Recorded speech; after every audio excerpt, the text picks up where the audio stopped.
दोस्तों नमस्कार, मैं शिवम कुर्मी। आज हम देखेंगे अध्याय 13 गणित। जी हाँ, पृष्ठीय क्षेत्रफल और आयतन, सरफेस एरिया एंड वॉल्यूम, प्रश्न बैंक 2022 का पूरा सॉल्यूशन। जी हाँ, अध्याय 13 का पूरा सॉल्यूशन हम यहाँ पर से देखेंगे प्रश्न बैंक का। तो आप वीडियो को लास्ट तक जरूर देखें। यदि आप वीडियो पर पहली बार हैं, चैनल पर पहली बार आए हैं, तो आप चैनल को सब्सक्राइब करना बिल्कुल भी ना भूलें। प्रश्न 3 देखिए दोस्तों, यहाँ पर से प्रश्न जो है बहुत बड़े बड़े हैं, तो हम प्रश्न को यहाँ नहीं लिख रहे हैं। आप प्रश्न को जो है प्रश्न बैंक से देख लीजिएगा। तो प्रश्न 3 कह रहा है कि दो घन हैं। हम यहाँ पर से सिर्फ एग्जांपल दे रहे हैं, ये आपको बनाना नहीं है। दो घन हैं, और घन किसको कहते हैं, मतलब से दो क्यूब है जिनमें सभी भुजाएं बराबर होती हैं, लंबाई चौड़ाई और ऊंचाई बराबर होती है। तो दो घन हैं और इनका आयतन दिया हुआ है। अब देखो, जो दिया है वो हम लिख ले रहे हैं, ठीक है। ये जो दिया है घन का आयतन, घन का आयतन, घन का आयतन दिया है। घन का आयतन आपको दिया हुआ है दोस्तों 64 सेंटीमीटर क्यूब। कितना दिया है? 64 सेंटीमीटर क्यूब। तो इन दोनों घनों को मिलाने पर, मतलब यदि हम इनको पास में ले आएँ, इसको इससे सटा दें, तो एक घनाभ बन जाएगा, क्योंकि लंबाई उसकी बढ़ जाएगी। ये जो लंबाई दिख रही है, यदि हम पास में ले आएँ तो ये जो लंबाई है बढ़ जाएगी। इसका हमें आपको पृष्ठीय क्षेत्रफल निकालना है। तो घन का आयतन दिया है 64 सेंटीमीटर क्यूब। घन के आयतन का सूत्र होता है a cube is equal to 64 centimetre cube. A भुजा है दोस्तों, ठीक है। तो ये हो जाएगा a is equal to under root of 64 centimetre cube. इसका मतलब ये है कि जब 3 का पेयर बनेगा तो बाहर निकलेगा, तो ये हो जाएगा ए इज इक्वल टू करनी 4 गुणित 4 गुणित 4 सेंटीमीटर क्यूब। अब ये जो 64 है, इसको तोड़ लीजिएगा आप। 64 को कैसे तोड़ेंगे? इस तरीके से लघुत्तम निकाल के तोड़ लीजिएगा। देखिए 4 से यदि हम तोड़ें तो देखो 4 एकम 4, 4 छिंग 24, और फिर 4 चौके 16, और फिर 4 एकम 4। तो ये 3 बार लिख गया, तो ए बराबर हो गया, ये 3 का पेयर बन गया। इसको घनमूल बोलते हैं, है ना, क्यूब रूट। तो ये 4 बाहर निकल गए, और ये सेंटीमीटर क्यूब है तो ये सेंटीमीटर, मतलब ये भुजा आ गई आपकी 4 सेंटीमीटर। भाई जब तक आपको भुजा मालूम नहीं होती तो आप कैसे निकालते ये सरफेस एरिया या फिर से पृष्ठीय क्षेत्रफल? देखो, तो ये जो घन दिए हुए हैं, इनकी जो भुजाएं हैं वो 4-4 सेंटीमीटर की हैं। लंबाई चौड़ाई और ऊंचाई सब कुछ 4-4 है। अब हमें बताना है कि दो घनों को यदि मिला दिया जाए, एक ठोस बनाए, तो उस घनाभ का पृष्ठीय क्षेत्रफल निकालिए। तो दोस्तों जब इनको जोड़ देंगे तो अब घनाभ के लिए देखो क्या क्या बचेगा। तो घनाभ के लिए लंबाई बढ़ जाएगी। क्यों बढ़ जाएगी भाई? जब जैसे ये 4 सेंटीमीटर की लंबाई और ये 4 सेंटीमीटर की लंबाई और एक दूसरे के पास पास में हम रख दें तो कितनी हो जाएगी? 8 सेंटीमीटर। चौड़ाई में कोई परिवर्तन नहीं होगा, वो 4 सेंटीमीटर ही रहेगी। ऊंचाई में भी कोई परिवर्तन नहीं होगा, वो भी 4 सेंटीमीटर ही रहेगी। तो एल बी एच। अब घनाभ का पृष्ठीय क्षेत्रफल का सूत्र क्या होता है? तो घनाभ का पृष्ठीय क्षेत्रफल total surface area of cuboid. जी हाँ, total surface area of cuboid होता है 2 into l b plus b h plus h l. तो total surface area of cuboid ये हो गया 2 into l b 8 into 4 plus 4 into 4 plus 4 into 8 और centimetre square is equal to 2 into 8 चौके 32, 4 चौके 16, 8 चौके 32 सेंटीमीटर स्क्वायर। तो 32 और 32, अब एक बार और कर लीजिए, 2 गुणे 32 और 32 64, 16 100, तो 100 सेंटीमीटर स्क्वायर। जब मल्टीप्लिकेशन हो जाएगा तो ये हो जाएगा, यहाँ पर ध्यान दीजिए कि कहीं गलती हो सकती है। 32 दूनी 64, 64 और 6, अच्छा ये 80 हो जाएगा। कितना होगा? 80, ना कि 100। ये हो जाएगा 80। तो 80 दूनी 160, तो 160 सेंटीमीटर स्क्वायर। ये आ गया आपका आंसर, ये आ गया घनाभ का पृष्ठीय क्षेत्रफल या total surface area of cuboid. Next प्रश्न है दोस्तों, प्रश्न नंबर 4। प्रश्न आप देख लीजिएगा या फिर से प्रश्न बैंक सामने रख लीजिएगा, ठीक है। हम प्रश्न बोल रहे हैं, एक खिलौना जो है त्रिज्या 3.5 सेंटीमीटर वाले एक शंकु के आकार का है। तो हम यहाँ पर से जो जो दिया है वो हम लिख दे रहे हैं, फिर चित्र बनाते हैं। आपको चित्र बना लेना है साइड में, राइट हैंड में। तो दिया है शंकु और अर्धगोले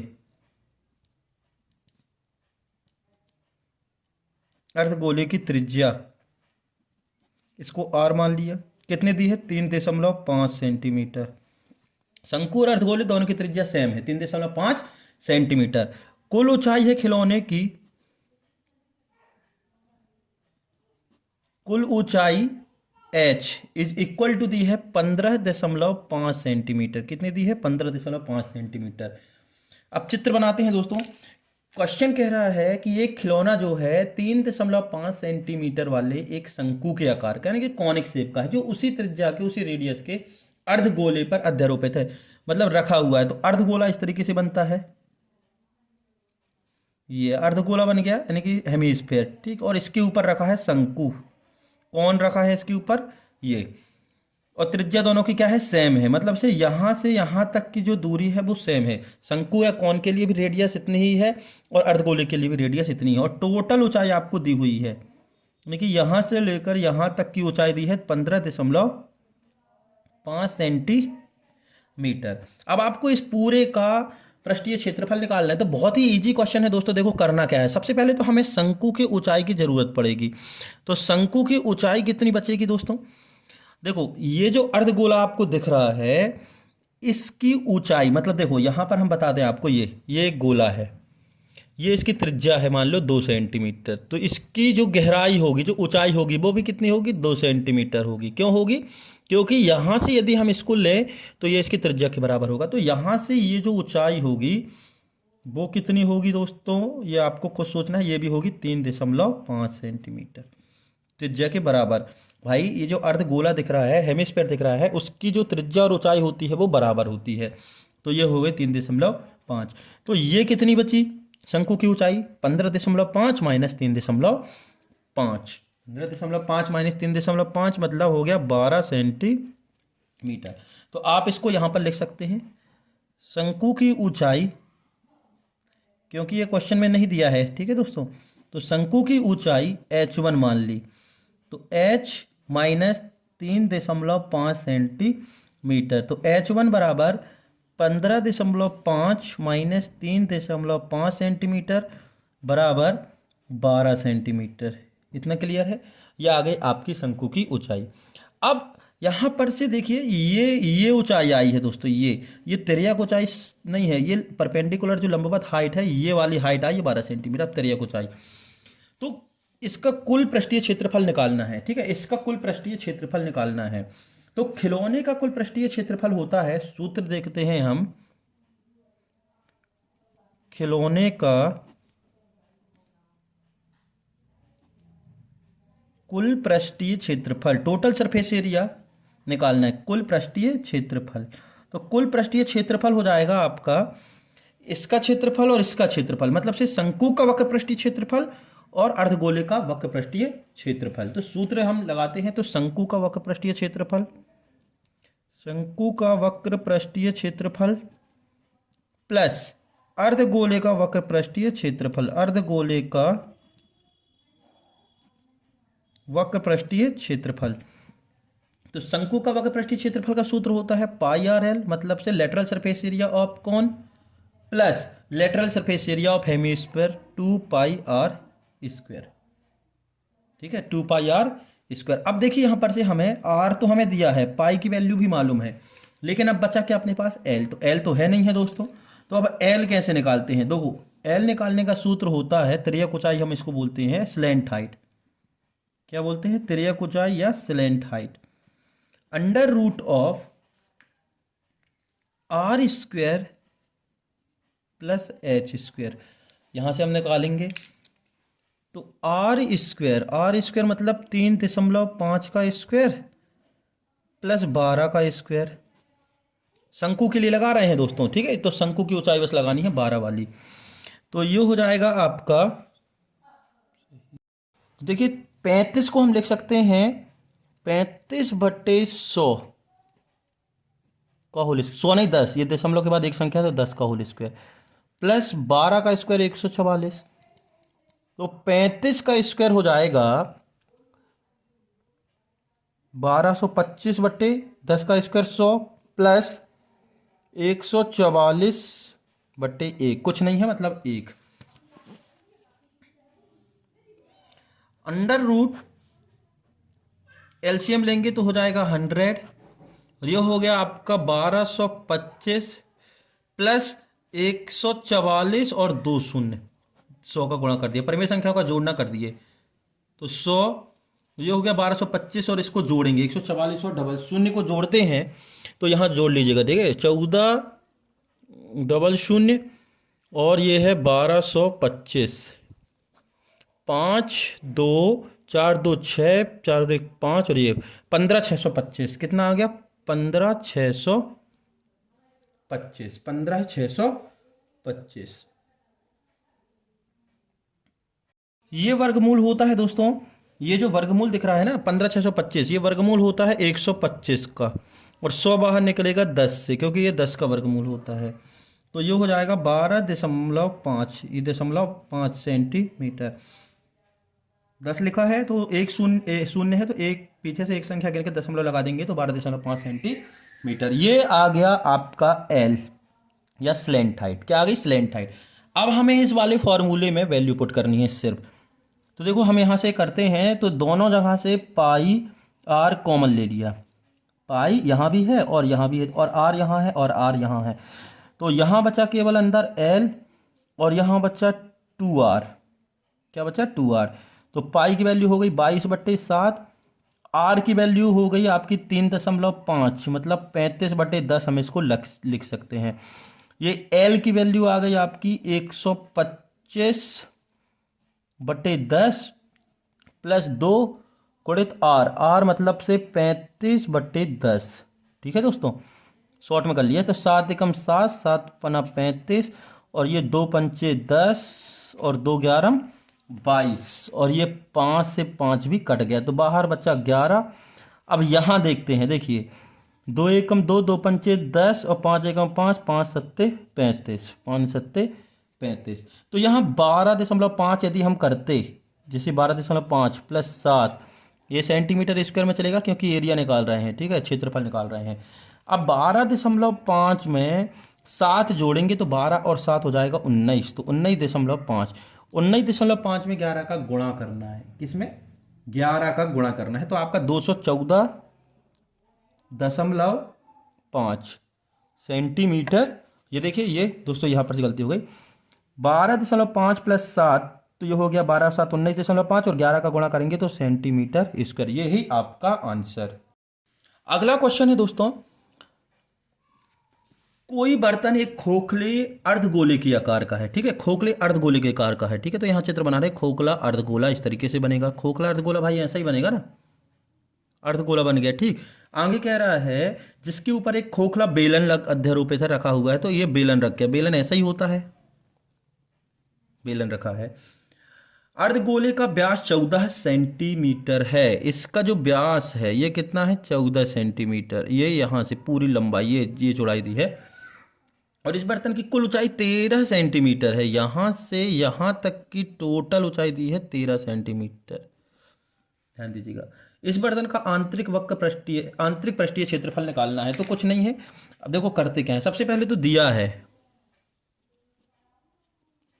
व्यास, दोनों का एक बराबर होगा, तो व्यास मतलब डी बराबर डायामीटर दिया है 14 सेंटीमीटर, तो त्रिज्या बराबर हो जाएगी 14/2 सेंटीमीटर, तो आर बराबर हो गई 7 सेंटीमीटर, ये हो गई आर। कुल ऊंचाई दी है, मतलब से कुल ऊंचाई एच मान लें, कुल ऊंचाई दी है, कुल ऊंचाई, तो कुल ऊंचाई कितनी दी है? 13 सेंटीमीटर, 13 सेंटीमीटर। तो माना ये वाली ऊंचाई तो अलग होगी ना दोस्तों, ये अर्धगोले की, माना अर्धगोले की ऊंचाई, अर्धगोले की ऊंचाई h1 है, तो h1 कितनी हो जाएगी? इसके त्रिज्या के बराबर, तो त्रिज्या कितनी आई है? 7 सेंटीमीटर। तथा बेलन की ऊंचाई, बेलन की ऊंचाई, तो बेलन की ऊंचाई क्या हो जाएगी दोस्तों? बेलन की ऊंचाई हो जाएगी आपकी h2 मान लिया, तो बेलन की ऊंचाई ये बची, 13 में से 7 जाएगा, 13 में से 7 तभी तो निकलेगी ना बेलन की ऊंचाई, तो 8 सेंटीमीटर, 8 सेंटीमीटर। अर्धगोले की त्रिज्या भी दी है। अब आपको बर्तन का आंतरिक पृष्ठीय क्षेत्रफल निकालना है, तो बस बहुत ही आसान है। तो बर्तन का आंतरिक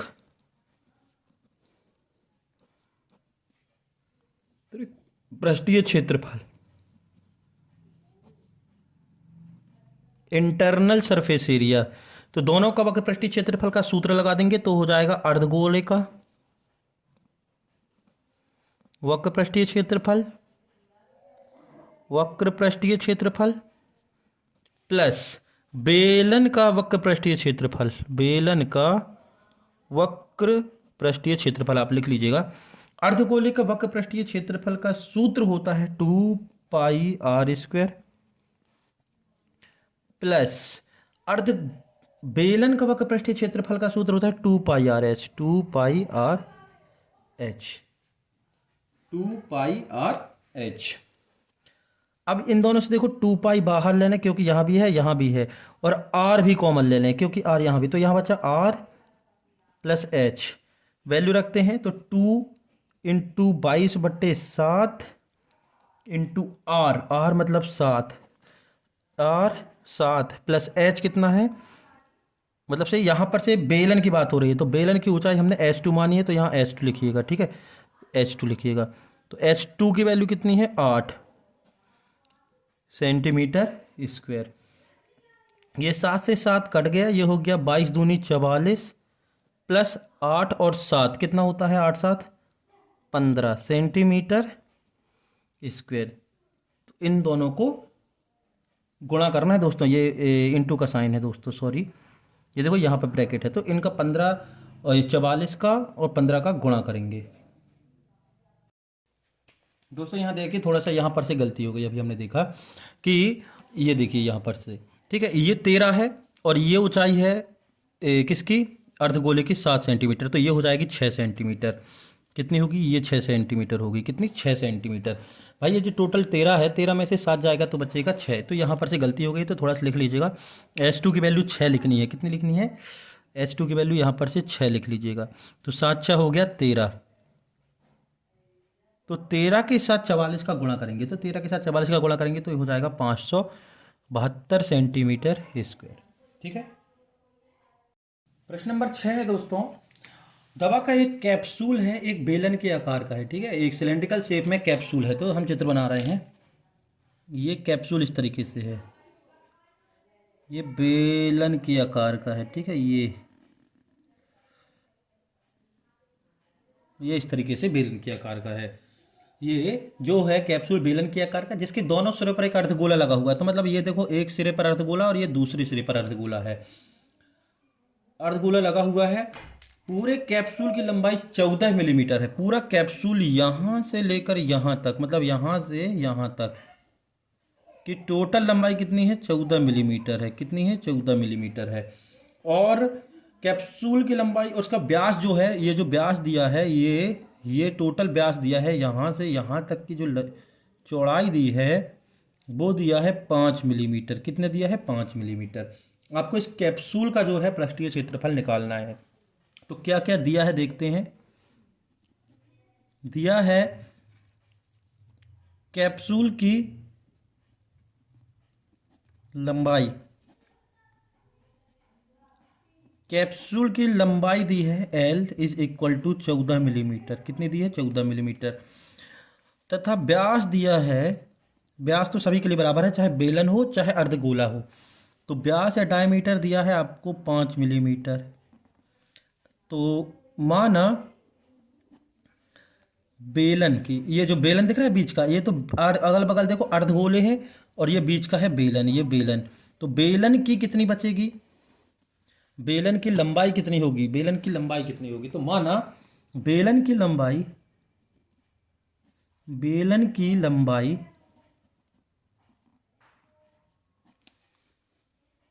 माना बेलन की लंबाई h है, कितनी है, h है, तो h बराबर हो जाएगा L माइनस 2 गुणित 5/2। 5/2 क्या है, त्रिज्या है, देखो अब अच्छे से आप देखते हैं यहाँ पर से, तथा त्रिज्या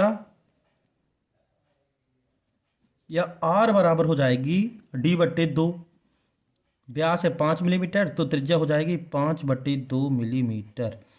ठीक है, अब यहाँ पर समझिए, देखिए यहाँ पर जो गहराई होती है वो त्रिज्या के बराबर होती है, और इस अर्धगोले की जो गहराई होगी वो भी त्रिज्या के बराबर होगी। और त्रिज्या कितनी आई है अपनी अभी, 5/2। ठीक है, तो 5/2 ये वाली लंबाई हट जाएगी और ये वाली लंबाई भी हट जाएगी, ये वाली। तो 5/2 यहाँ से, 5/2 यहाँ से, मतलब से 2 बार 5/2 हट जाएगी, तो टोटल बीच की लंबाई बस बचेगी। तो ये 2 × 5/2 लंबाई हम घटा देंगे, तो एच बचेगा, एल की वैल्यू है 14 मिलीमीटर, माइनस ये 2 से 2 कैंसिल हो गया, तो ये बचा 5 मिलीमीटर, घटा दिया तो ये हो गई 9 मिलीमीटर। क्या हो गई, 9 मिलीमीटर। यहाँ पर से दोस्तों ध्यान दीजिएगा, थोड़ी सी गलती हो जाती है, 9 मिलीमीटर। तो बेलन की कुल लंबाई बची 9 मिलीमीटर। कितनी बची, 9 मिलीमीटर। ठीक है ना। निकालना है बेलन का कुल पृष्ठीय क्षेत्रफल, तो हम सूत्र लगा देंगे। तो बेलन का कुल पृष्ठीय क्षेत्रफल, बेलन का कुल पृष्ठीय क्षेत्रफल बराबर बेलन का वक्र पृष्ठीय क्षेत्रफल, बेलन का वक्र पृष्ठीय क्षेत्रफल प्लस 2 गुणित अर्धगोले का वक्र पृष्ठीय क्षेत्रफल, अर्धगोले का वक्र पृष्ठीय क्षेत्रफल। तो फॉर्मूला होता है बेलन का वक्र पृष्ठीय क्षेत्रफल 2πRh प्लस 2 गुणित 2πr²। तो ये हो जाएगा 2πRh प्लस 4πr²। अब करना है इसको सॉल्व। ठीक है, जो लास्ट में फॉर्मूला बना था वो हमने लिख लिया। ठीक, 2πRh प्लस 4πr²। तो इन दोनों से देखो 2π हम कॉमन इसलिए लेते हैं दोस्तों, आप डायरेक्ट इनमें भी वैल्यू रख सकते हैं, पाई की, आर, एच, जो कुछ भी हो, लेकिन हम इसलिए कॉमन ले लेते हैं जिससे कि हमको उसको कैलकुलेशन को एक बार करना पड़े। ठीक, तो 2πr हमने कॉमन ले लिया, तो अंदर बचा 2πRh प्लस ये 2 बचा, क्योंकि 2πr कॉमन आ गया तो 2 बस बचा। इस चीज़ का ध्यान रखिएगा थोड़ा सा। देखो 2πRh प्लस 4πr², 2π कॉमन ले लिया, r भी ले लिया, बचा यहाँ पर h, क्योंकि ये तो कॉमन निकल गया, बचा h प्लस 2π निकल गया तो 2 बचा, और r ले लिया है बाहर, तो अभी एक r बचा है दोस्तों, गलती हो जाती है। अभी यहाँ पर देखिए r² है, तो यहाँ पर से एक बार r गया तो एक बार r बचा। अब वैल्यू रखते हैं, तो 2π का मान आ गया आपका 22/7, और r कितना है 5/2, h कितना आया है 9, और 2 गुणित 5/2। ठीक है ना भाई, 2πr, r की वैल्यू है 5/2, 5/2, और h निकाला है अपन ने, मतलब से बेलन की जो ऊंचाई निकाली है वो निकाली है 9, और 2 गुणित 5/2। तो ये 2 से 2 कैंसिल हो गया, और यहाँ बचा 110/7। 22 के साथ 5 का गुणा करेंगे तो 110/7, और यहाँ बचेगा 9 प्लस 2 से 2 कैंसिल प्लस 5, तो ये हो गया 110/7 गुणित 9 5 14, तो ये हो गया 7 दूनी 14, और यहाँ पर चाहो तो आप साथ में ले सकते हैं मिलीमीटर स्क्वायर, मिलीमीटर स्क्वायर, तो यहाँ भी मिलीमीटर स्क्वायर, ये हो गया 110 गुणित 2 मिलीमीटर स्क्वायर। जब गुणा करेंगे 110 का तो ये हो जाएगा 220 मिलीमीटर स्क्वायर। तो यही है कैप्सूल का कुल पृष्ठीय क्षेत्रफल, या फिर total surface area of capsule. प्रश्न नंबर 7 है दोस्तों, लकड़ी के एक ठोस बेलन के, एक बेलन है, ठीक है, इस तरीके से मान लो अपन ने एक बेलन बना लिया। लकड़ी के एक ठोस बेलन के प्रत्येक सिरे पर एक अर्धगोला खोद कर निकालना है। खोदेंगे तो कहाँ निकलेगा, अंदर। इस तरीके से अर्धगोला निकाल लिया हमने, इस तरीके से ये चित्र आप सही कर लीजिएगा। अर्धगोला निकाल लिया, तो ये है आपका अर्धगोला। क्या है, अर्धगोला। इस तरीके से आपने खोद कर इसको निकाल लिया, चाहो तो और इसको गहरा कर सकते हैं इस तरीके से। ठीक है, इस तरीके से हमने इसको खोद के निकाल लिया। ये जो हिस्सा है हमने खोद के निकाला है अर्धगोले से ऊपर नीचे। तो वस्तु बनाई गई जैसा कि आकृति में दिखाया गया है। यदि बेलन की ऊंचाई 10 सेंटीमीटर है, मतलब से ये जो ऊंचाई दी हुई है, ये आपको दोस्तों पेपर में चित्र का नामांकन सही करना है। चित्र थोड़ा बहुत तिरछा तिरछा बन जाए, लेकिन ये जो नामांकन है वो सही होना चाहिए। तो बेलन की ऊंचाई 10 सेंटीमीटर है। आधार की त्रिज्या, मतलब ये जो त्रिज्या दी है यहाँ से यहाँ तक बस दी है दोस्तों, यहाँ से, ठीक है, ये त्रिज्या दी है 3.5, क्योंकि यहाँ से यहाँ तक यदि आप करते तो वो व्यास हो जाता 3.5। तो इस वस्तु का संपूर्ण पृष्ठीय क्षेत्रफल निकालना है। तो हमें कुछ नहीं है, बहुत ही आसान क्वेश्चन है ये। देखो दिया है, हम डायरेक्ट लिख ले रहे हैं, ठीक। आर दिया है आपको 3.5 सेंटीमीटर। उसके बाद ऊंचाई दी है बेलन की 10 सेंटीमीटर। कितनी दी है? 10 सेंटीमीटर। तो देखो यहाँ पर से कुल पृष्ठीय क्षेत्रफल निकालना है, तो ये हो जाएगा, ये लिख लीजिएगा, टोटल सरफेस एरिया। तो यहाँ पर से करेंगे बेलन का वक्र पृष्ठीय क्षेत्रफल, lateral surface area of cylinder, बेलन का वक्र पृष्ठीय क्षेत्रफल, वक्र पृष्ठीय क्षेत्रफल प्लस ये आधा गोला और ये आधा गोला, तो हम सीधे गोले का पृष्ठीय क्षेत्रफल लगा रहे हैं, दो का गुणा नहीं करेंगे। तो गोले का पृष्ठीय क्षेत्रफल, गोले का पृष्ठीय क्षेत्रफल, बेलन का और गोले का, गोले का क्यों लगा रहे हैं, देखो ये गोले का, ठीक है, बेलन का वक्र पृष्ठीय क्षेत्रफल और अर्धगोले का वक्र पृष्ठीय क्षेत्रफल, ये क्लियर हो गया। अब बेलन के वक्र पृष्ठीय क्षेत्रफल का सूत्र क्या होता है? 2πRh, 2πRh, और गोले का कुल पृष्ठीय क्षेत्रफल 4πr²। यदि आप चाहते तो दोनों अर्धगोले का लगा सकते थे, 2 गुणित अर्धगोले का पृष्ठीय क्षेत्रफल, तो हमने नहीं लगाया है। हमने क्या कर लिया है, हमने डायरेक्ट आधा गोला मिलाकर से पूरा गोला कर लिया, ठीक। अब यहाँ पर देखिए 2 कॉमन आ रहा है, यहाँ से भी और यहाँ से भी, पाई भी कॉमन आ रहा है और आर भी कॉमन आ रहा है, तो यहाँ 2πr कॉमन, तो यहाँ बचा h प्लस यहाँ से 2 बचा, पाई आर चला गया तो 2r बस बचा, बिल्कुल पिछले सूत्र जैसा बन गया है ना। तो 2 और ये हो गया आपका 22/7, और r दिया है 3.5, तो आप उसको लिख सकते हैं 35/10। h आपका है 10 और ये 2, और ये इसको r को लिख सकते हैं 35/10 सेंटीमीटर स्क्वायर। हमने सिर्फ वैल्यू रखी है, h की वैल्यू 10 सेंटीमीटर, 2r की वैल्यू 35/10, क्योंकि 3.5 को भाई 3.5 को ऐसा 35/10 लिख सकते हैं, दशमलव का 1 और उसके बाद एक संख्या है तो 0, ठीक। इस तरीके से हमने कर लिया। अब देखिए यहाँ पर हम काटते हैं, 7 एकम 7, 7 पना 35, 5 एकम 5, 5 दूनी 10, 2 एकम 2 और 2 एकम 2, 2 से 2 कट गए, तो यहाँ 22 बचा दोस्तों। यहाँ पर से ध्यान दीजिएगा, यहाँ पर सिर्फ 22 बचा है, ठीक। अब यहाँ पर काटते हैं, 5 7 35, 5 दूनी 10 और 2 से 2 कट गया, तो ये हो गया 17। कितना हो गया? 17 हो गया ना भाई। यहाँ पर बचा 22, यहाँ पर देखो ये बचा 22 और यहाँ बचा 17, 10 और 7 17 सेंटीमीटर स्क्वायर। तो इन दोनों का गुणा करेंगे, तो इन दोनों का गुणा आप कर लीजिएगा, तो ये आएगा आपका 374 सेंटीमीटर स्क्वायर। ये आपका आंसर। क्वेश्चन नंबर 8 दोस्तों बहुत ही अच्छा क्वेश्चन है, ध्यान दीजिएगा। एक ठोस जो है एक अर्धगोले पर खड़े शंकु के आकार का है, मतलब से एक जो ठोस है, जो सॉलिड है, वो हेमीस्फीयर पर है, इस तरीके से हेमीस्फीयर है, ठीक है। इस पर एक शंकु है, ये कह रहा है ना कि एक अर्धगोले पर खड़े शंकु के आकार का है, जिनकी त्रिज्याएं जो हैं, जिनकी त्रिज्याएं, दोनों की त्रिज्याएं r, दोनों की त्रिज्याएं 1 सेंटीमीटर है। कितनी दी है? 1 सेंटीमीटर। दोनों की त्रिज्याएं जो हैं 1 सेंटीमीटर है, मतलब ये जो मान दिया है वो दिया है 1 सेंटीमीटर। अब शंकु की ऊंचाई उसकी त्रिज्या के बराबर है, तो शंकु की ये जो ऊंचाई है, मतलब से h जो है वो भी 1 सेंटीमीटर है, क्योंकि त्रिज्या के बराबर है, और त्रिज्या 1 सेंटीमीटर है, मतलब से ये दोनों बराबर है। चाहो तो ऐसा लिख सकते हैं, ठीक। अब दिया है शंकु की ऊंचाई उसकी त्रिज्या के बराबर, इस ठोस का आयतन पाई के पदों में निकालिए। तो आयतन निकालते हैं, तो ठोस का आयतन बराबर हो जाएगा शंकु का आयतन, वॉल्यूम ऑफ कौन? शंकु का आयतन, दोनों का आयतन निकाल देंगे ना, प्लस अर्धगोला है ये, है ना, तो अर्धगोले का आयतन, अर्धगोले का आयतन, वॉल्यूम ऑफ हेमीस्फीयर। तो दोनों का हम फॉर्मूला लगाते हैं, शंकु का आयतन और अर्धगोले का आयतन। तो शंकु का आयतन हो जाएगा आपका, मतलब इन दोनों की ऊंचाई भी भैया वही है, देखो इसकी ऊंचाई तो 1 सेंटीमीटर होगी ही, और इसने बोला है कि जो शंकु की ऊंचाई है वो त्रिज्या के बराबर है, तो ये भी 1 सेंटीमीटर है।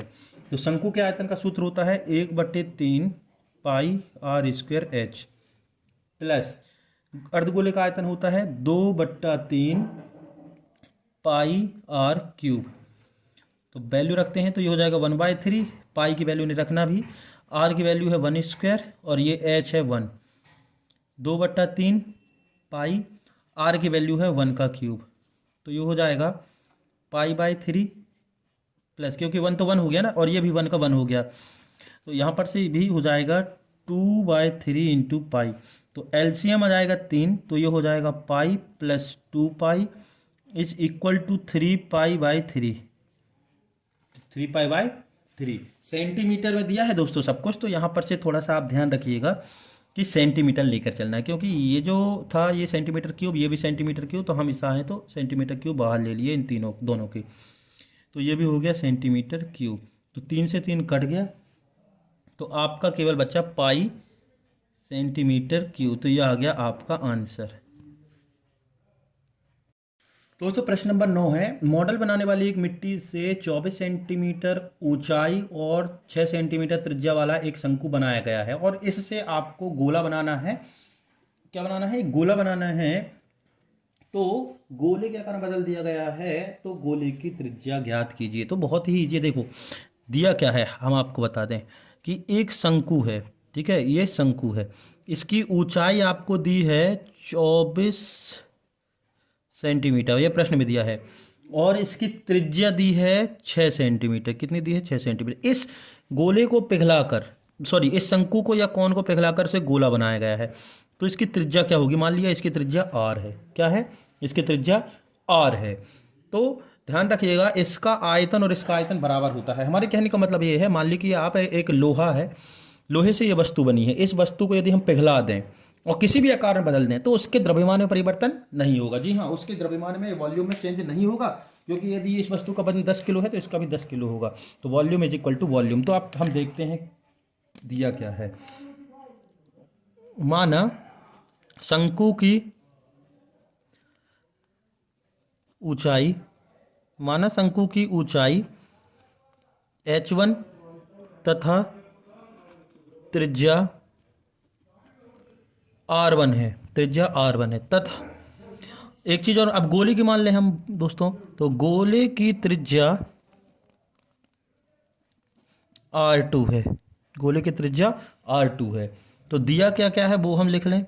दिया है आपको h1 दिया है, मतलब शंकु की ऊंचाई दी है, कितनी दी है? 24 सेंटीमीटर। r1 दिया है, मतलब शंकु की त्रिज्या दी है 6 सेंटीमीटर। ठीक है, तो शंकु का आयतन निकाल लें, क्योंकि आयतन बराबर आयतन होता है, तो शंकु का आयतन, वॉल्यूम ऑफ कौन? शंकु का आयतन। शंकु का आयतन, शंकु के आयतन का सूत्र होता है 1/3 पाई r स्क्वायर h, 1/3 पाई r स्क्वायर h। वैल्यू रखते हैं तो 1/3 पाई r स्क्वायर, मतलब से 6 सेंटीमीटर का स्क्वायर, और h मतलब 24 सेंटीमीटर। तो यह हो गया आपका 1/3 गुणे 36 सेंटीमीटर स्क्वायर गुणे 24 सेंटीमीटर इंटू पाई। तो 3 से ये 3 नाम 36 कट गया। अब इसका गुणा करें, इसका 9 चौको 36 की 6, 9 दूनी 18, 18 और 3 21, 216 सेंटीमीटर क्यूब इंटू पाई। पाई भी है दोस्तों, अभी हमने पाई की वैल्यू नहीं रखी, इसको नाम दे दिया समीकरण 1। यह आ गया आपका शंकु का आयतन। अभी हमने क्या बताया था कि यदि आप किसी एक वस्तु को दूसरी वस्तु में बदलते हैं तो उसका आयतन जो होता है, उसका वॉल्यूम जो होता है वो बराबर होता है। तो अब हम लिखते हैं, हम जानते हैं कि गोले का आयतन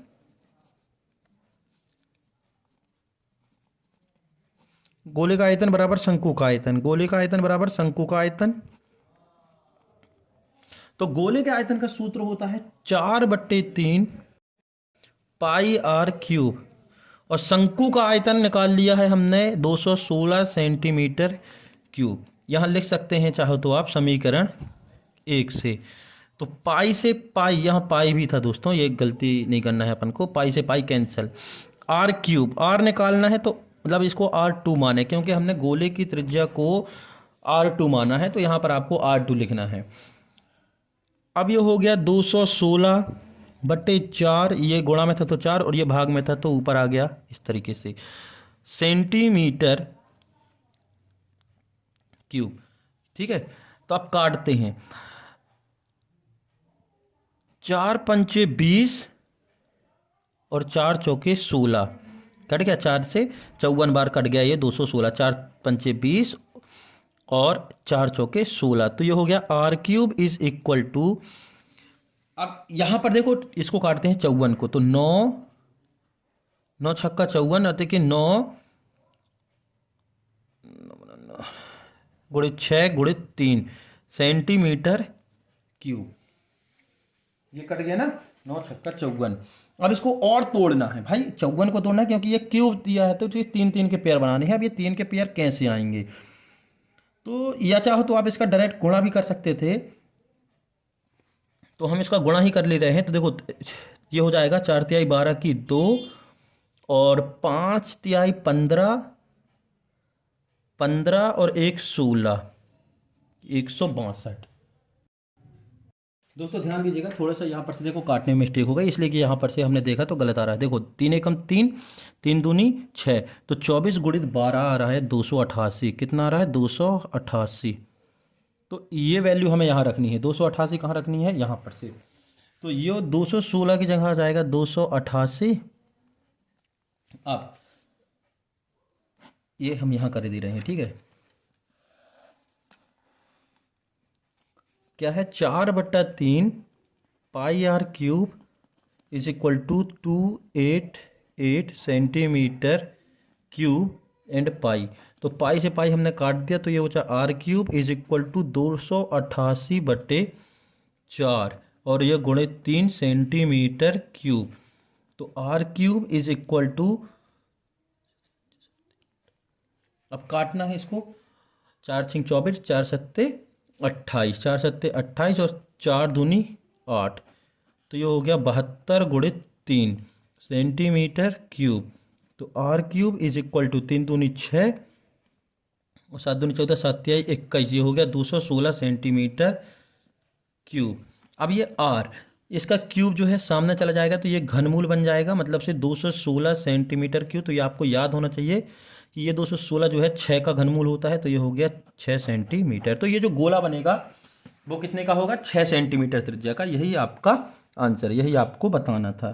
थोड़ा सा दोस्तों देखिए गलती हो जाती है, तो यहाँ पर से गलती थोड़ा सा सुधार लीजिएगा, ठीक है दोस्तों। अगला क्वेश्चन कह रहा है कि एक रॉड है, ठीक है, ये एक रॉड है, तो रॉड जो होती है वो बेलन के आकार की होती है। इसका व्यास दिया है आपको 1 सेंटीमीटर दिया है, कितना दिया है, इसका व्यास दिया है 1 सेंटीमीटर क्वेश्चन में, और इसकी टोटल लंबाई दी है 8 सेंटीमीटर, कितनी दी है 8 सेंटीमीटर। अब इसको खींचा जाता है भाई, एक वायर है, तन्यता है, इसको खींचा जाता है इसी को, तो ये इतनी लंबी हो गई, कितनी, इसकी लंबाई आपको दी हुई है क्वेश्चन में, इसकी लंबाई दी हुई है 18 मीटर, कितनी दी है 18 मीटर, तो इसकी त्रिज्या कितनी होगी ये आपको बताना है, कि मोटाई कितनी निकालनी है, मतलब ये मोटाई कितनी होगी, मतलब इसका व्यास निकालना है। तो सबसे पहले हमें जो दिया है वही मानते हैं, तो दिया है छड़ का व्यास, छड़ का व्यास दिया है ना हमको, छड़ का व्यास मतलब से डी दिया है, छड़ का व्यास कितने दिया है 1 सेंटीमीटर, तो त्रिज्या कितनी हो जाएगी 1/2 सेंटीमीटर, क्योंकि आधी होती है व्यास की। और लंबाई दी है इसकी, छड़ की लंबाई एल दी है आपको, इसको एच ही बोलते हैं भाई। यदि ये लंबाई है और इसको इस तार को खड़ा कर दें तो ये उसकी ऊंचाई कहला जाएगी, वो कितनी दी है 8 सेंटीमीटर, कितनी दी है 8 सेंटीमीटर।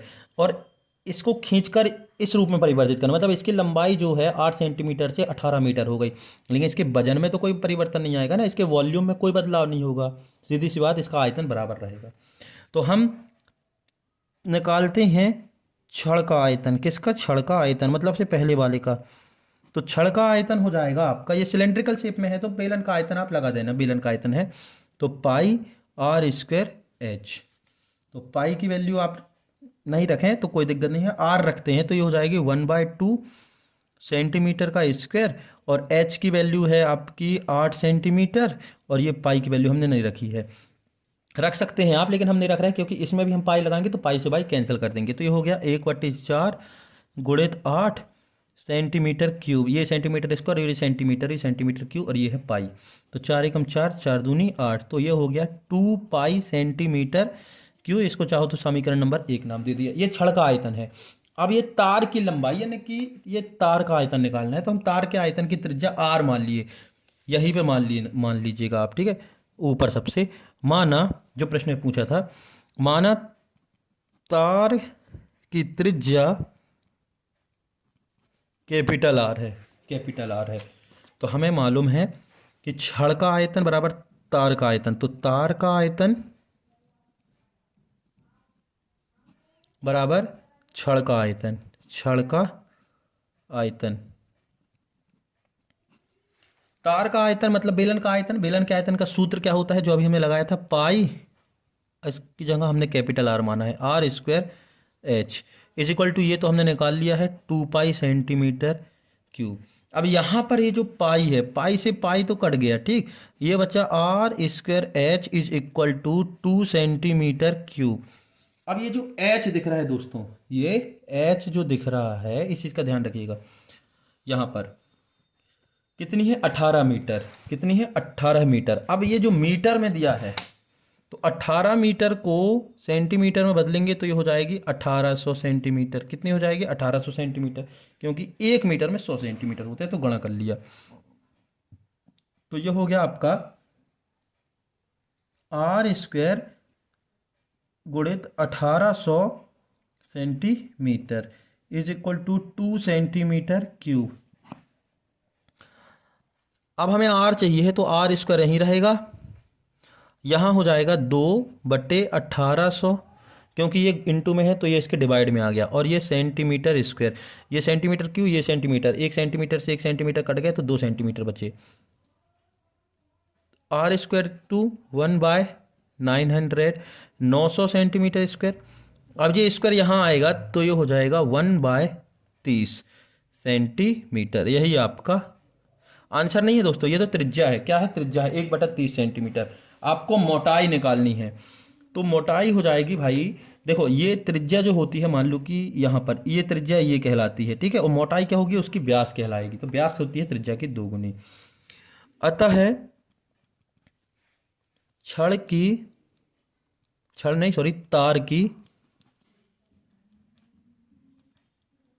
तार की मोटाई बराबर 2 गुणे त्रिज्या, 2 गुणित त्रिज्या, और काय की त्रिज्या, छड़ की त्रिज्या, तो 2 गुणित 1/30 सेंटीमीटर। तो 2 से ये कट जाएगा 15 बार, तो ये हो जाएगा 1/15 सेंटीमीटर। यही आपका आंसर, यही उसकी मोटाई कहलाएगी तार की। अच्छा, लास्ट क्वेश्चन। तो लास्ट क्वेश्चन आप बिल्कुल सेम इसी की तरीके से कर लीजिएगा, क्योंकि उसमें घनाभ दिया हुआ है और चांदी के सिक्कों को पिघलाना, ठीक है। तो सिक्का जो होता है वो आयतन के शेप का होता है भाई। जो सिक्का होता है वो इस तरीके से होता है, बेलन के शेप का, मतलब इसकी जो ऊंचाई होती है उसकी मोटाई कहलाएगी, है ना। मोटाई को आप उसकी ऊंचाई ले सकते हैं। तो इस तरीके से आप आयतन बराबर आयतन कर लीजिएगा, हो जाएगा। और अदर चैप्टर की यदि आपको वीडियो चाहिए है तो आप हमारे डिस्क्रिप्शन में जाकर देख सकते हैं।